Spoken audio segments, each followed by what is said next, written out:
From Wish TV and the All Indiana Podcast Network, this is the News 8 Daily 8 Podcast with Wish TV's Kylie Conway. A Wish TV News 8 update. Hi, I'm Kylie Conway, and this is your News 8 Daily 8 for Tuesday, July 11th. Hotter and more humid today.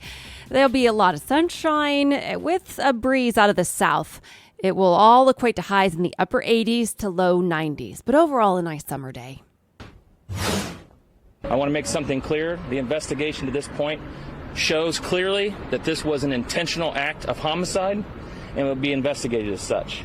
Prosecutors could soon file charges against a jail inmate accused of attacking and killing a Marion County Sheriff's deputy. Indianapolis police say the inmate assaulted and killed Deputy John Durham yesterday in a transport van. Durham had just taken the inmate to a hospital visit. Durham is the third Indiana law enforcement officer killed in the line of duty in less than 2 weeks. He's the first Marion County Sheriff's deputy to die in the line of duty in 21 years. Authorities say 34-year-old Orlando Mitchell attacked Durham while the van was inside a fortified entrance at the criminal justice campus. They say Mitchell then stole the van and crashed into a utility pole before other deputies recaptured him. Medics took both men to Eskenazi Hospital, where medics later pronounced Durham dead from his injuries. It happens just too often in the lines of law enforcement. We appreciate when the community stands up and supports and remembers that the people who do this work, the deputies who walk into the jail every day are walking into a place where there's over 180 people charged with murder.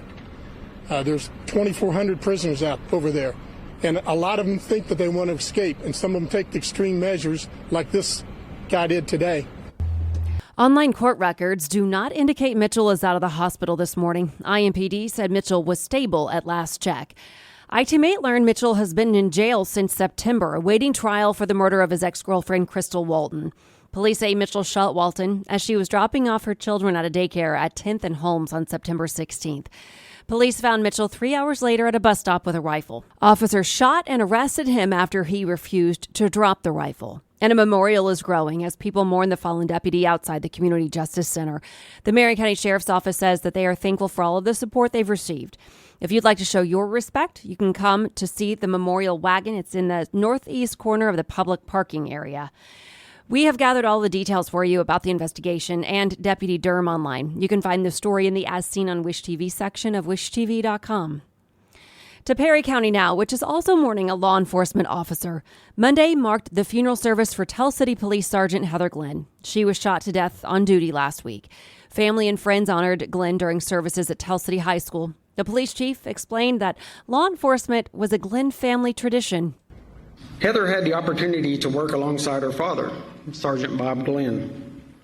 I recall the earlier days of my career as I too worked alongside Sergeant Bob Glenn, and I had the opportunity to see Heather literally walking in her father's footsteps. A procession then took Glenn's body to her gravesite for burial, and the radio call signifying the end of her service.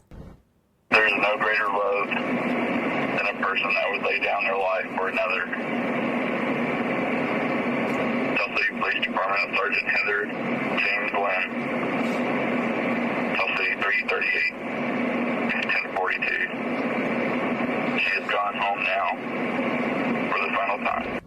Leaders say Glenn is the first Tell City officer to be killed in the line of duty. Indianapolis Mayor Joe Hogsett says Indianapolis will not back down from taking steps to protect people from gun violence. The City-County Council approved the symbolic proposal last night, raising the age to buy a gun in Marion County to 21. It also bans certain types of firearms and requires a license to carry. The plan cannot be enforced, though, because state law bars local governments from regulating guns. Counselors said this is just the next best step. Mayor Hogsett released a statement after the vote saying, "We are sending a clear message of where we stand about the causes of gun violence and the proliferation of illegal weapons on our streets." And to Inmate, the increase in the number of charges against people for possession of machine guns. The Marion County Prosecutor's Office says the office has seen a 5,600% increase in the number of cases linked to machine gun conversion devices since 2020. Prosecutor Ryan Mears says the increase can partially be attributed to a new law. It's in Indiana, and it's cracking down on Glock switches. It criminalizes the actual conversion device itself, where before it was only illegal if it was attached to a gun. In a lot of these types of cases, we are seeing them as more standalone possession cases where we are catching someone before they are being used. Prosecutor Mears says he expects the number of cases involving these devices to go up even more as the year goes on. Parents of a Whiteland High School student say they're trying to not be angry after learning new details and a decision from prosecutors about their daughter's death.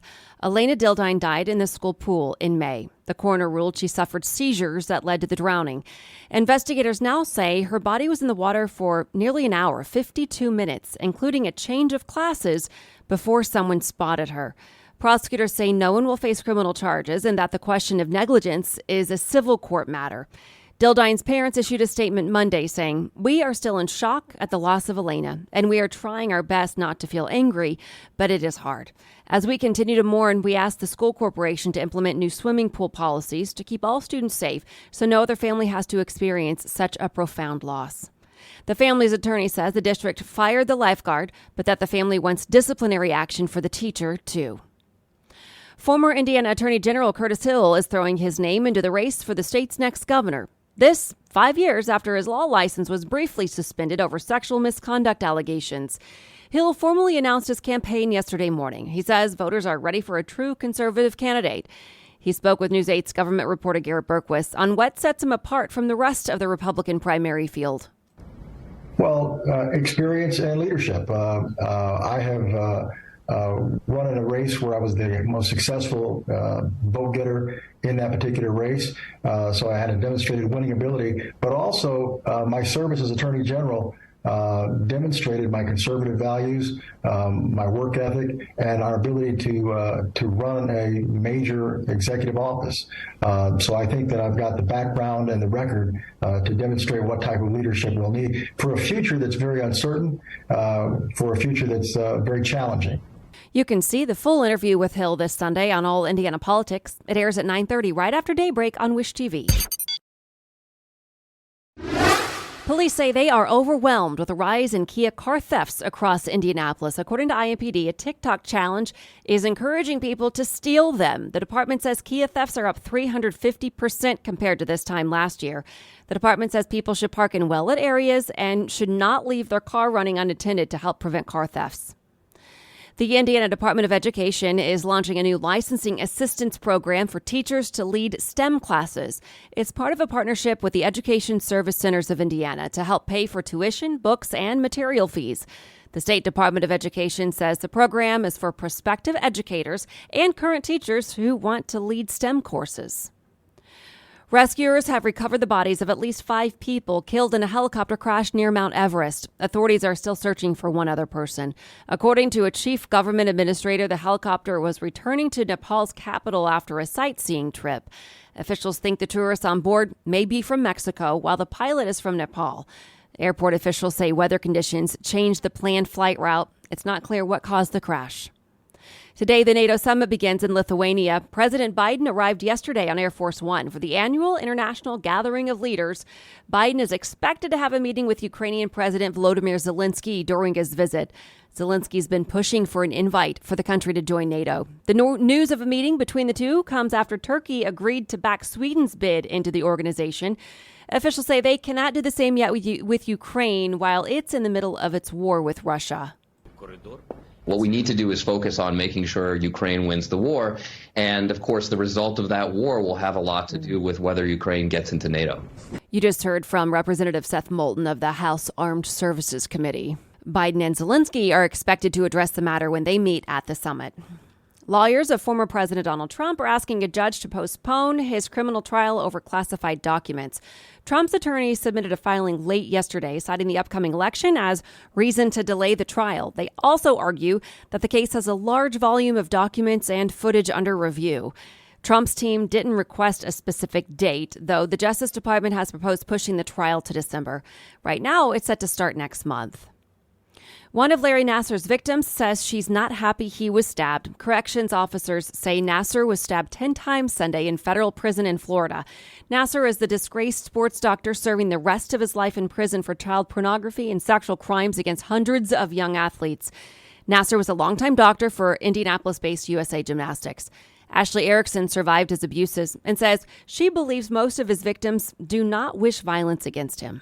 When we sent him to prison, my goal wasn't him to just get beat up and stabbed and go through such violence.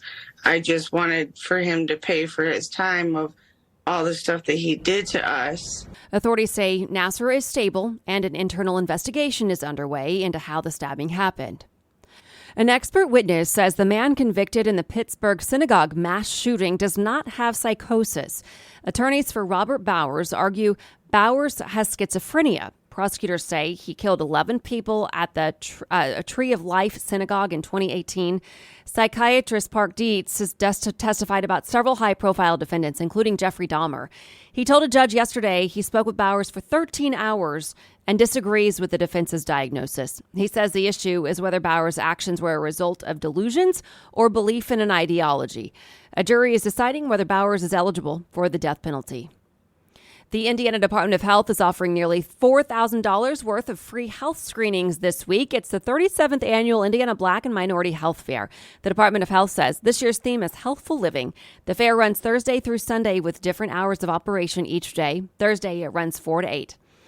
The Farm Aid Music Festival is returning to Indiana later this year for the first time since 2001. It features a full day of music, food, and learning experiences for anyone who attends.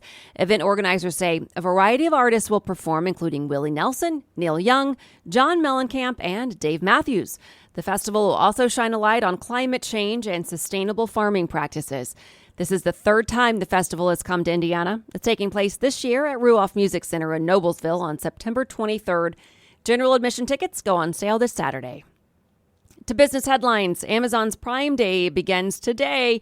The sale isn't the catalyst for the stock that it once was. In fact, in the past few years, Amazon stock fell the week of Prime Days. Hoosiers spent the least at $72.87, according to data gathered by Upgraded Points. AMC Theaters this week announced that more than 20,000 members of its AMC Stubs loyalty program have purchased tickets to watch the Barbie movie and Oppenheimer on the same day.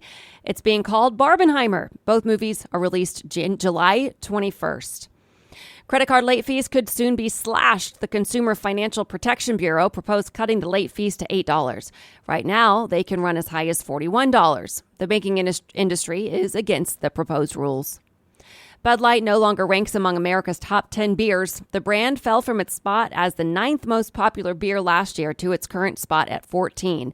Bud Light sales are reportedly down almost 30% from last June, and the brand is showing no signs of rebounding from its slump, according to a Money Watch report. And dealers are having trouble getting rid of electric cars. Cox Automotive experts highlighted the swelling EV inventories during a recent mid-year industry review for journalists and industry stakeholders. EV sales, which account for about 6.5% of the U.S. auto market so far this year, are expected to surpass 1 million units for the first time in 2023. The nationwide supply of EVs in stock has swelled nearly 350% this year to more than 92,000 units, a 92-day supply of vehicles. This has been your News 8 Daily 8 for Wish TV. I'm Kylie Conway, online at wishtv.com, and like us on Facebook when you search Wish TV. This is the News 8 Daily 8 podcast with Wish TV's Kylie Conway. A Wish TV News 8 update on demand for even more on demand and on the go. Connect with Wish TV on Facebook at wishtv.com and on the free Wish TV mobile app. Thank you for listening, and be sure to like, subscribe, and follow this podcast for updates every weekday morning on the All Indiana Podcast Network and wherever you get your podcast.